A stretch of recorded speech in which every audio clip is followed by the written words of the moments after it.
అయ్యో నాకు ఆ ఎక్స్ప్లెనేషన్ నాకు వద్దాయా.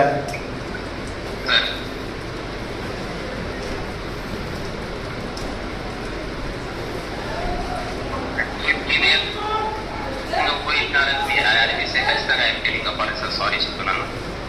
నా వైపు నుంచి ఏదైనా ఉన్నా డిపార్ట్మెంట్ యాక్షన్ తీసుకున్నా నేను దానికి సంసిద్ధంగా ఉన్నాను సార్. నా వైపు నుంచి పొరపాటు చేయలేదు. ఒకవేళ చేసినానని తమకు అనిపిస్తే కూడా I'm telling apology sir. I'm very sorry to MLA sir.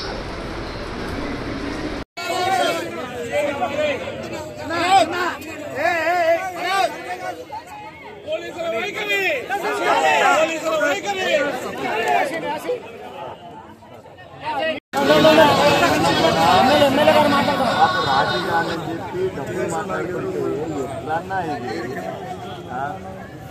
కాదు కాదు. నన్ను రాజీ కాదు, మా వాళ్ళు కేసు పెట్టడానికి వస్తే ₹1,00,000 మాట్లాడుకొని బండ్లు పంపించేస్తే ఎట్లన్నా నాకు అర్థం కాదు. నేను దాని గురించి మాట్లాడుతుంటే నన్ను ఎట్లా మాట్లాడతాను.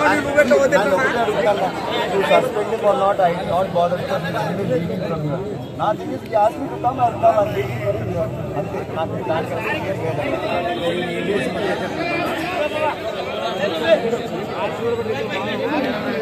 అన్న I will take care of everything.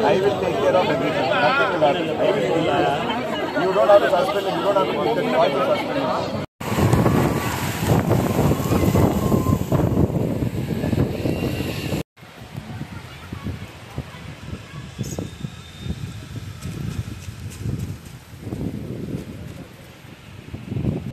ఎంత బాధాకరంగా ఉందంటే దాదాపు నెల నుంచి అక్రమ ఇసుక గురించి చెప్తానే ఉన్నాం, అరికట్టండి అరికట్టండి అని చెప్పి. సరే పోలీసులు ముందుకు రాలా. మా పిల్లోళ్ళు దాదాపు 10 మంది వాళ్ళకై వాళ్ళు 5 గంటల వరకు మేల్కొని ఇసుక లారీలను పట్టింటే ఆ ఇసుక లారీలు అప్పటికైనా పోలీసులకు ఫోన్ చేసి రండయ్యా కొంచెం కేసులు కడతారామంటే పోలీస్ స్టేషన్ కి చేరినాక ఎవరైతే పట్టినారో ఇసుక లారీని వాళ్ళని కూర్చోబెట్టించి మీపైనే కేసులు పెడతాం, రాజీ అవుతారంటేనే వదులుతాను, లేదంటే ఎప్పుడు పిలిచినా రావాలని చెప్పి తిరిగి ఎస్సీఐ మా వాళ్ళని బెదిరిస్తాడు. నేను ఈరోజు చెప్తున్నా గట్టిగా, మేము ప్రతిపక్షంలో ఉన్నప్పుడే లారీలు పోనీకుండా ధర్నాలు చేశాము, అక్రమ ఇసుక గురించి పోరాటం చేస్తానే ఉన్నాము. నేను ఈరోజు చెప్తున్నా, మా వాళ్ళనైనా వదిలేది లేదు.